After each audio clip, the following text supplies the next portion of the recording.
Good morning. Buenos dias. It's Tuesday, October 29th. Thanks for joining us on Up to the Minute. I'm Diana Barrero Burgos with co-host Benjamin Escobar. Hola, Benji. How are you? I'm good, Diana. How are you? It's always a I'm pleasure to have you on wonderful. the show. Benjamin is our HCCTV production specialist, and he will share how to find us on social media. Yes, we are live on the Houston Community College District Facebook page, not HCC, but Houston Community College District. We're also on YouTube, X, LinkedIn, and on HCCTV, our own TV channel, where you can catch the rebroadcast of this show at noon, 5 and 10 p.m., Monday through Friday. Thanks for that, Benji. Today, for Tasty Tuesday, because it is Tuesday, one of my favorite days of the week, we are speaking to a native Texan who has moved away, but who is true to his roots with his food truck. His name is Justin Fraser, owner of Heart of Texas Tacos, and our Tasty Tuesday guest. How are you, Justin? I am awesome this morning, Diana. Thanks for having us. Of course, we'll be right with you in a few minutes. Benji will be interviewing you. But first, we have a guest here to talk about some upcoming events. James Duvall, Program Coordinator in the HEC Speech Department. Welcome back to the show, James. Thanks for joining us again. Well, thank you for having me. Of course. Let's begin with the upcoming speech tournament, which we have been promoting in our announcements segment. Tell us about why this is such a great opportunity for our students. Well, this is a great opportunity for students because they get to actually put these skills that we teach them into a real world view. It's one thing to do it in the classroom, but it's a whole other thing to go out into the public itself and actually have the experience and know how to deal with the fire that comes with public speaking. Oh, I've done major public speaking in my lifetime. I can tell you it is nerve-wracking, and I still get butterflies in my stomach. But if you can tell me, what are the key information that participants really need to know about it? Well, one of the key things participants should know is all current HCC students are eligible to apply, and we encourage them to want to do this to showcase their skills. And more importantly, we have a scholarship for students who place in the first, second, and third tiers. And this is first place, we'll have $1,500 scholarship. I know, fantastic, isn't it? Yes. And second place, $1,000. And third place, I believe, is $500. So we highly encourage students to come out and participate in a public speaking competition. So let me ask you something, Justin, because I think it's going to be very important to also make sure that all the students understand this. Can honor students also participate in this? Honor students can participate, but unfortunately, because of the rules and guidelines of the scholarship, they're not able to take the money. But we still encourage all students, eligible current students, HCC, to come and participate. Okay, so is there a deadline that we need to be aware of? Yes. Please know November 6th is the deadline because we want students to start preparing their speeches, develop, and practice for the day of. And so November 6th is the deadline, and we hope you do decide to participate and showcase your skills in real life. So this is such an important event, and for me, I'm actually coaching the United Student Council president, because he's going to be doing the graduation speech at our fall graduation. This is it's a big deal. So we have a lot of credit speech classes and tournaments.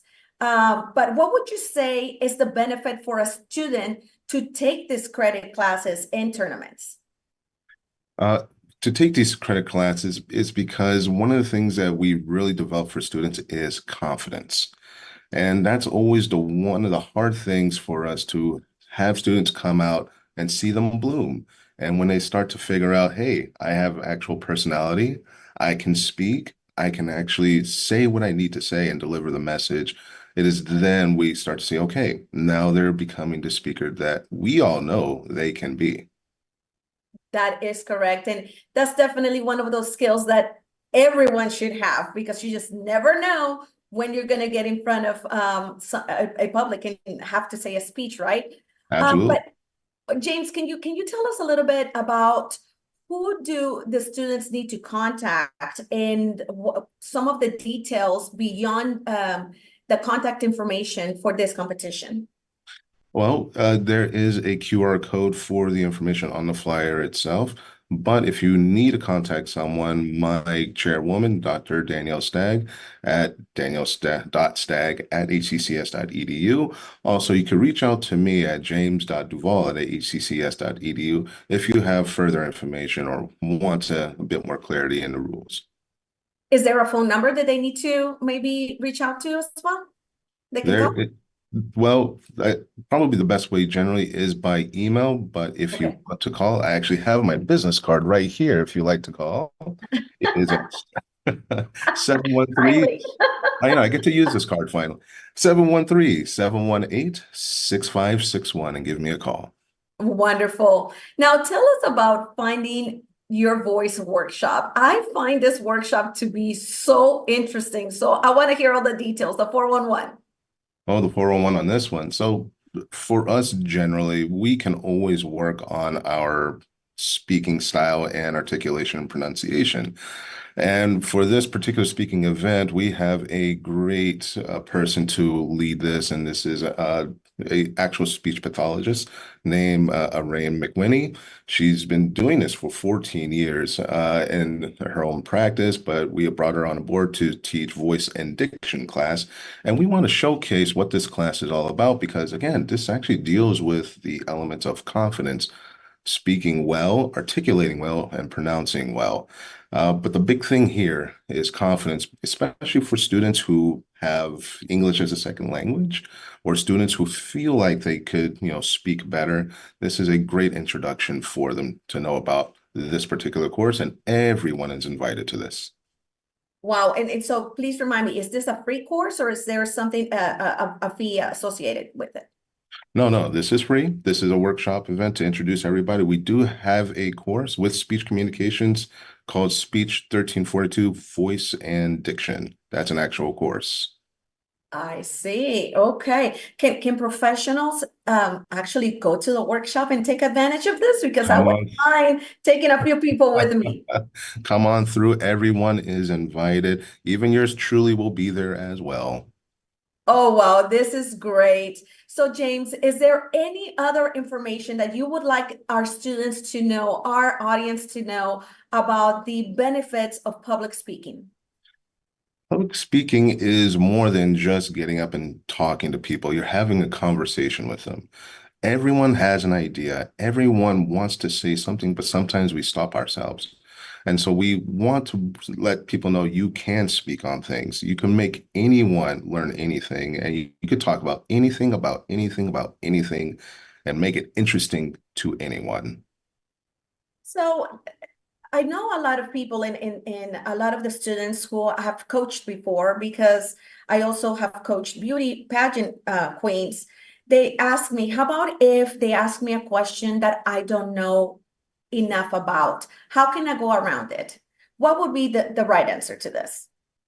Well, usually I would tell students who had that same question as well is go back to your own personal experience about that topic and then go from there with it. And once you start to feel your stride, then you can expand more if you feel like you need to within this certain amount of time that you have. And how about, okay, so that's the first part. How about when you start talking, when do you know it's enough to stop talking? and when you get to the point, you won't believe how many people they just keep on talking like I'm doing right now. When do you know when to stop?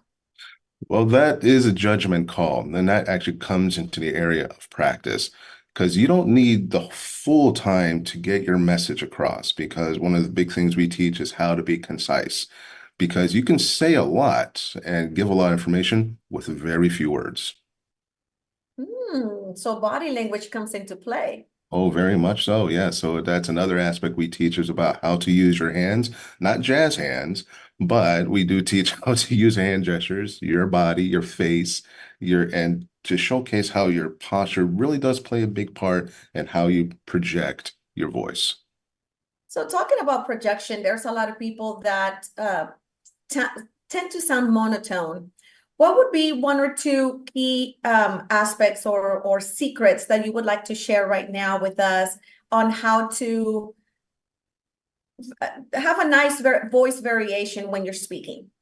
Well, there's two that I teach my students is one to actually experiment with the different tonal variations you have, because we actually have a very wide range, which if you actually try to explore it, because I could go really, really, really low or really, really, really high. And I know I just sound like Mickey Mouse there, but we can do that. And being able to have that variation and knowing the variation, I can use to my advantage. Of course, not to those extremes. But another would be to use your nonverbal cues, especially your hands, because it's another way for us to get the tonal aspects to come out, because what you're really doing in public speaking is having a conversation. Just like we do it one-on-one, we can do that with the public. And it's all about translating those skills with the public. Wow, James, you are amazing, and I can't wait to attend your workshop. So thank you, James Duvall, program coordinator of the HCC Speech Department. We'll have your information in our post after the show. Thank you again, James. Thank you so much. And by the way, Dr. Irene McWhinney will be leading that workshop, and I hope to see you all there.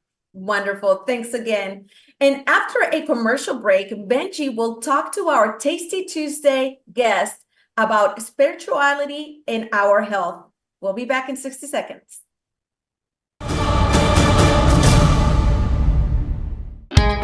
At Houston Community College, we make your lessons matter.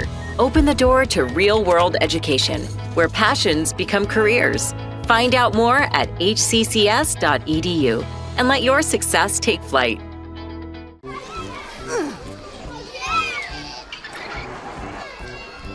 If you love them enough to crawl into a play place to get them to come down, then surely you'll check nhtsa.gov/the right seat to make sure they're in the right car seat. Today I'm going to talk to you about physics. Come on in, girls. Let's go. This is the first rocket to get humans to Mars. Really tall. I'm a rocket structural engineer, designing and building parts of the rocket. You are the generation that will be stepping foot on Mars. Do I have a group of astronauts on my hands? Yes. You can become a rocket scientist or whatever else you want to be. We are back on Up to the Minute, and now we have Justin Fraser, owner of Heart of Texas Tacos, and our Tasty Tuesday guest. Welcome to the show, Justin. Benji, thank you for having us. Of course. Justin, let's begin with the story of you and your wife, Amber. Tell us about your diverse background in restaurants and catering. Well, it was really got into the business by accident. My other half, Amber, had been in hotel catering forever and a day. And if I wanted to hang out with her, I had to go to the hotel.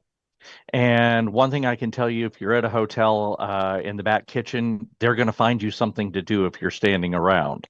So I really fell in love with the culinary world, and it led us to opening our first place, which we did wedding cakes in Houston for almost 15 years. One of the largest wedding cake suppliers there. We did about 35 weddings a week, 150 birthdays.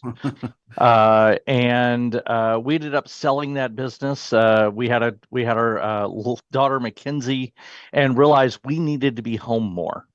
So we had sold that, but I still had the bug, and I opened a restaurant there in Houston that we did fajita delivery right to your door.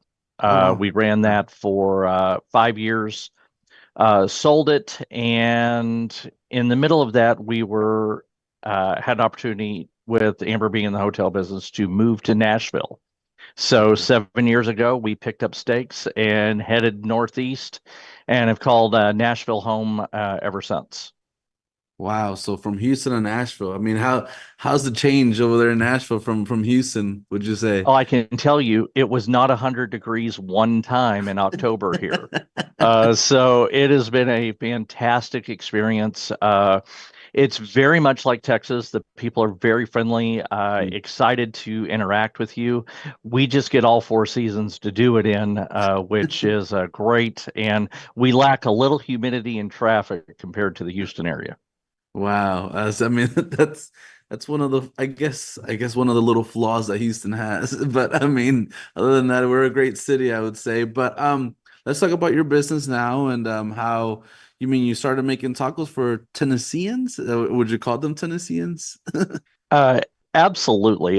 We've got a logo on the front of the truck that is it's the shape of the state of Tennessee with a Texas flag inside of it. And Wow. so our logo is always talked about bringing the taste of Texas to Tennessee. I think being a Houstonian, we take for granted the culinary world that's available to everybody in the city of Houston.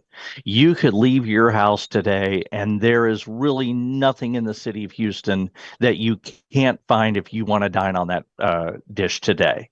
And moving to Tennessee, we found that that love just didn't live here. Most Houstonians eat Mexican food at least 1 to 2, sometimes 3 days a week, and it's a real rite of passage of being a Texan. When we moved here, I had no intentions of getting back in the culinary business, but our first week here, the neighbors all say, "Oh, you're going to love Mexican food. Go to this place." And we get there, and my daughter looks at the menu, and one of the appetizers was cheese dip. And she says, "What in the world have we gotten into?" So she tells the waitress, "It's called queso." And the waitress looks at her like she was talking a foreign language. And it turns out we were talking Texan. Long story short, as COVID came around, the world really changed for everybody, Oh, yeah. and dining really changed. Folks weren't able to go out for a long time. We were all trapped in our houses, and I really got the itch to cook again. But I knew I didn't want to do a brick and mortar restaurant, and that's where the food truck opportunity came about. Wow, that's great. I mean, I like how you mentioned that. I mean, Houston, you're right. It's like you walk into any corner and there's like a food from any culture, any traditions, anything like that. And not only that, I don't want to toot my own horn here with Houston, but our food is pretty great. And I don't want to say the other cities that I visited, but their food isn't on par to what Houston has to offer. So that's good that you took it over there to Tennessee, give them a little taste of what Houston has to offer, I guess. But can you tell us about some of your signature dishes that you have? Absolutely. So one thing I found when we got to Tennessee is that even the product suppliers weren't here the same as that we had in Houston. So I had to basically create these products from scratch. Our signature chicken is an adobo chicken. We're using a yellow adobo. And that means that it's got a nice earthy flavor to it. It's got cumin, garlic, black pepper, and we take that and we actually pressure tumble our chicken. Pressure tumbling is an incredible process that you put it into an atmospheric chamber. Our chamber holds about 30 pounds, and it pulls the fibers apart, lets the flavor marinate, and then snaps them back together when you take the vacuum off. What? It's basically, I say that you can what you do in 24 to 48 hours in a Ziploc bag, you can do in 15 minutes in a pressure tumbler. Wow. And this flavor, which is quintessential Mexico, is adobo. I say that adobo is basically the curry of Mexico. And so it's a very unique, nice spice blend, not spicy, more on the herbal side. And so our adobo chicken has become very, very popular.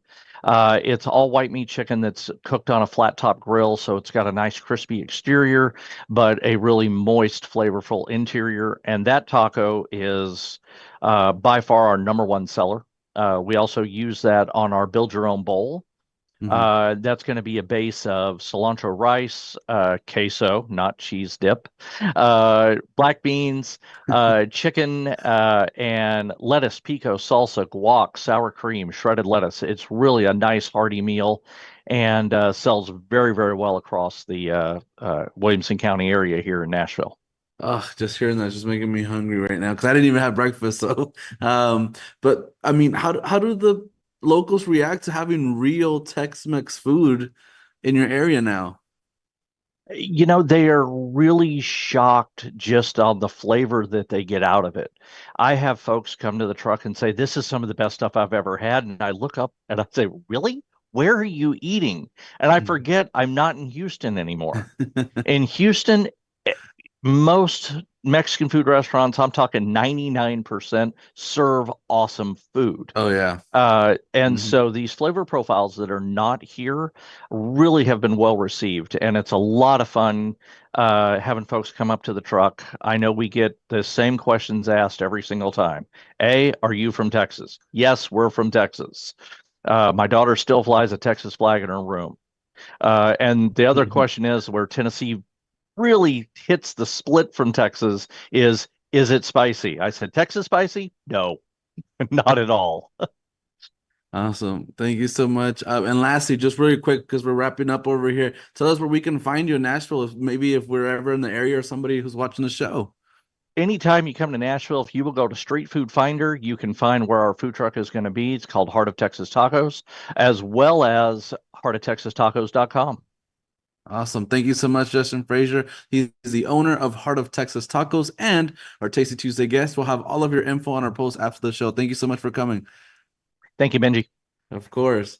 And coming up next, we have a quick commercial break, but Diana and I will return with some news and announcements. So stay tuned.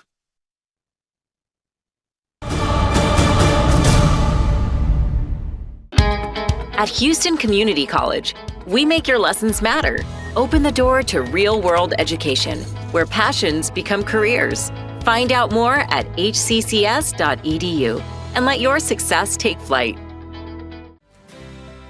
That one day at PE when they were like yelling at me and then you just linked arms with me, I don't think you know how much like that helped me. I finally like knew that I had somebody.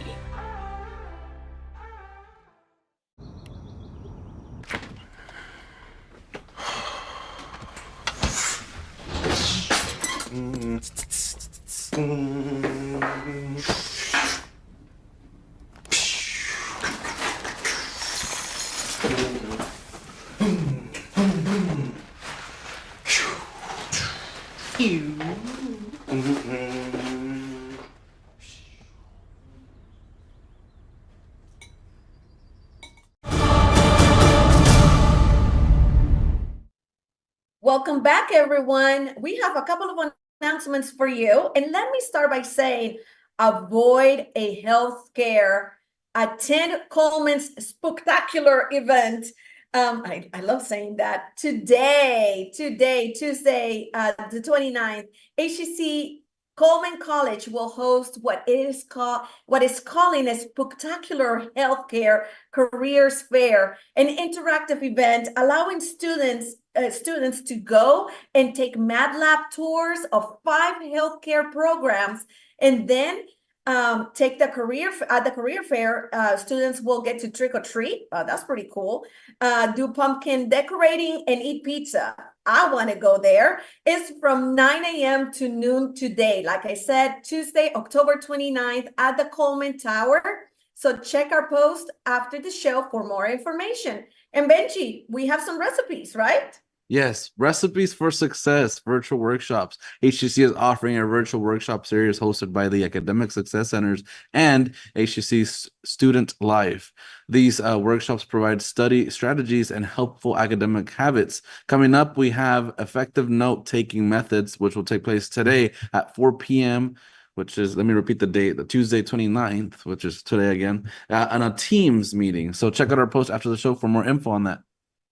So here at my campus, Southeast, Small Business Success Series is going to happen. This is a 5-module program and is developed for startup and existing entrepreneurs who are actively pursuing a business concept. Lunch is going to be provided. That's pretty cool. And a certificate of completion will be awarded to those who fully attend all 5 modules to graduate.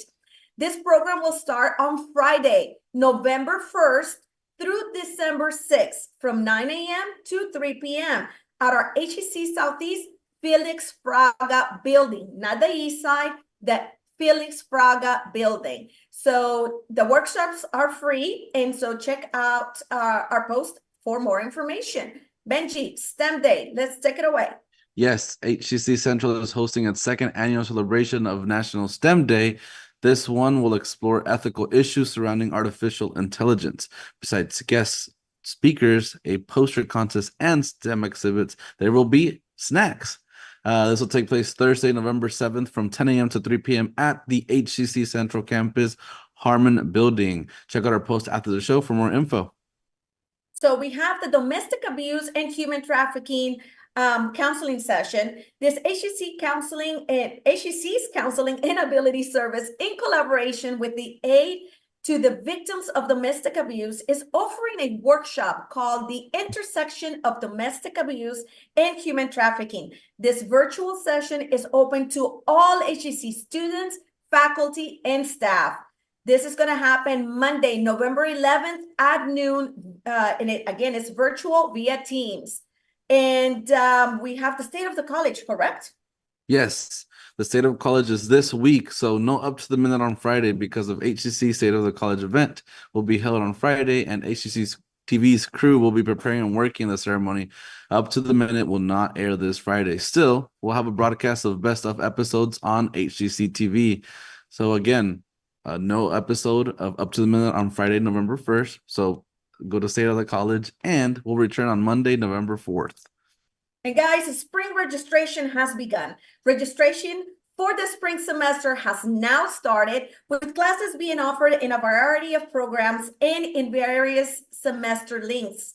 HCC courses are also offered in a range of modalities, including online anytime, online on schedule, hybrid, in-person, and hybrid lab. To learn more about our HCC programs, start dates, and options to cover costs, go to hccs.edu/apply. But coming up, for the Small Business Wednesday, we will have the second half of our successful husband and wife team who has gone through several HCC entrepreneurial programs, as well as we will welcome the Houston Museum of Natural Science Jingle Tree Folks as our Good Works Wednesday guest. I'm Diana Barrero Burgos and my co-host Benji. Thank you for joining us. We'll see you next time.